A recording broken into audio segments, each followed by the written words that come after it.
एक अनजान बुजुर्ग महिला। मुझे याद नहीं कब से, लेकिन जब से मैंने होश संभाला था तब से ही मुझे डॉक्टर बनना था। मुझे लगता था कि मुझे भी लोगों के दुख दूर करने हैं। सपना देखना आसान होता है, लेकिन उसे पूरा करना बहुत मुश्किल बात है। मेरे साथ भी यही हुआ, लेकिन ऊपर वाला आपके लिए कुछ तो प्लान करके रखता है।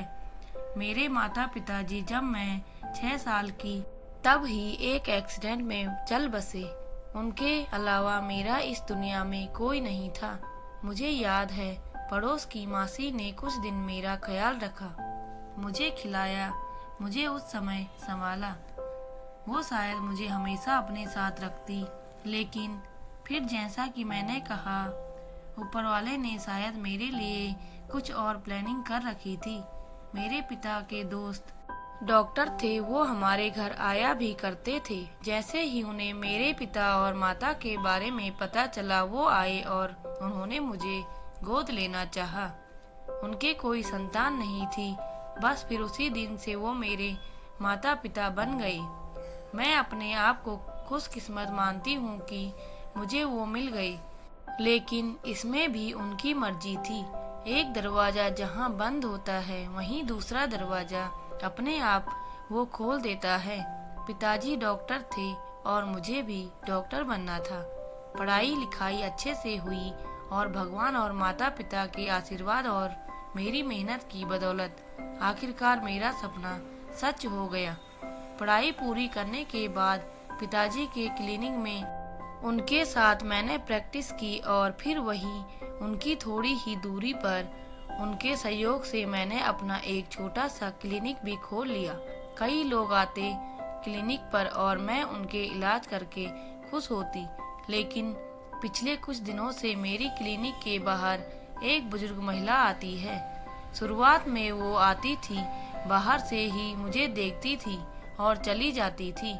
मेरे क्लिनिक के सामने ही उन्होंने अपना डेरा डाल लिया था। महिला बुजुर्ग थी, अच्छे से बोल भी नहीं पा रही थी। मैंने इस कारण उन्हें कुछ नहीं कहा। मैंने कोशिश की उनसे बात करने की और उन्हें बेहतर जगह ले जाने की, लेकिन वो नहीं मानती थी। एक दिन मैं शौक रह गई जब उन्होंने मुझे मालू कहकर बुलाया।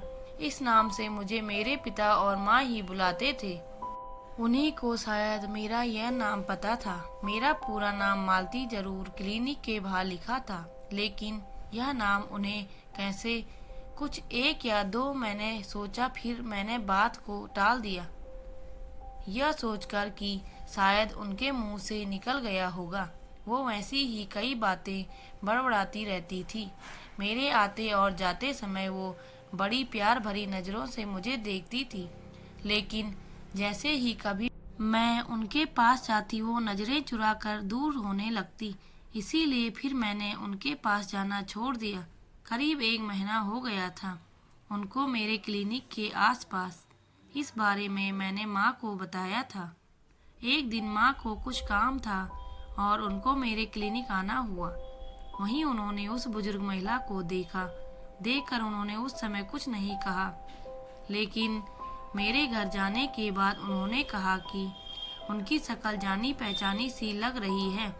उन्हें ऐसा लग रहा था कि उन्होंने कहीं उनको देखा है। करीब 15 दिन बाद एक दिन मेरे घर जाने पर माँ मुझे कहती है कि उन्हें पता चल गया है कि वो कौन है, लेकिन अभी पूरी बात नहीं बता सकती।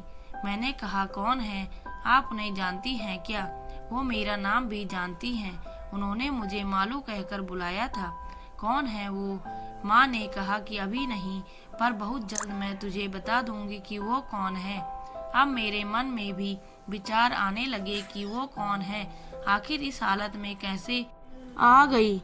अगली सुबह हमारे घर पर मासी आ गई। मासी को माँ ने बुलाया था।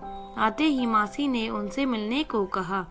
अभी तक मेरे समझ नहीं आ रहा था कि यह क्या हो रहा है। हम तीनों क्लिनिक गए।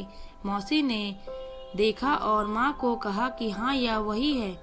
दोनों उनके पास गए। उनको आता देख वो दूर जाने लगी, लेकिन मासी ने उन्हें उनके नाम से बुलाया। बिमला बहन रुको। अपना नाम शायद उन्होंने बहुत दिनों के बाद सुना होगा। मासी ने उनका हाथ पकड़ा। वो फूट फूट कर रोने लगी। मासी के कहने पर पहली बार वो क्लिनिक में आई। अंदर बैठी पहले से अच्छी लग रही थी, बात भी कर रही थी, रोते भी जा रही थी। लेकिन मुझे अभी तक समझ नहीं आया कि आखिर वो महिला है कौन, जिसे मेरी माँ और बचपन की मेरी पड़ोस वाली मौसी जानती है। माँ जब उनसे बात कर रही थी तब मैंने मासी को बुलाया और पूछा कि आप तो बता दो यह कौन है। मासी ने बोला, तुझे याद नहीं, शायद नहीं होगा, छोटी थी तू, उस समय बचपन में देखा था, उसके बाद कहाँ देखा तूने। यह तेरी मामी है। याद है जब तेरे माँ बाप गुजर गए थे तब आस पड़ोस मोहल्ले वालों ने कहा था कि तुझे किसी रिश्तेदार के यहाँ छोड़ दूँ।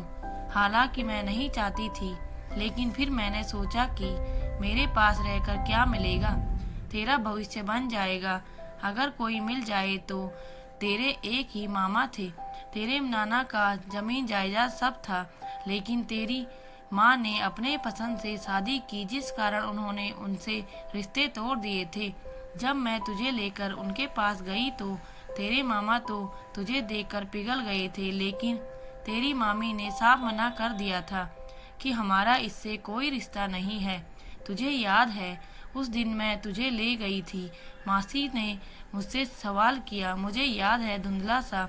मैंने कहा समय कभी एक सा नहीं रहता। आज उनके सगे बेटा बहू ने इन्हें घर से निकाल दिया। तेरे मामा के जाने के बाद इनकी यह हालत हो गई। शायद इनको अपनी उस गलती का एहसास अब हो रहा है। बुरा समय जब आता है तब एहसास होता है कि कभी भी घमंड नहीं करना चाहिए। यह कभी भी किसी के साथ भी हो सकता है। इसीलिए तुझे ढूंढते ढूंढते यहाँ तक आ गई, तेरे पास। मुझे पता था कि इनके बारे में खोज खबर मिलती रहती थी। तेरी माँ को भी मैंने बताया था, इसीलिए उन्होंने मुझे फोन किया। यहाँ आने को उन्हें लगा कि यह वही है। उनको देख मुझे जरा सा भी गुस्सा नहीं आ रहा था। पता नहीं क्यों अपनापन पैदा हो गया था। उन्हें लगा था कि उनसे गलती हो गई थी। अब जाकर उनकी आंखें खुल गई थी। मैंने जाकर पहले उनके पांव छुए। अब वो हमारे ही साथ रहती हैं, थोड़ी बातें भी करने लगी है। आपको यह कहानी कैसी लगी हमें कमेंट कर जरूर बताएं। इसी तरह की अच्छी कहानियाँ आप यहाँ पर पढ़ सकते हैं। यहाँ उपस्थित शिक्षाप्रद कहानियाँ आपका मनोरंजन करने के साथ दिशा भी देंगी। तो बने रहिए हमारे साथ और हमारे प्रयास को सफल बनाएं। धन्यवाद।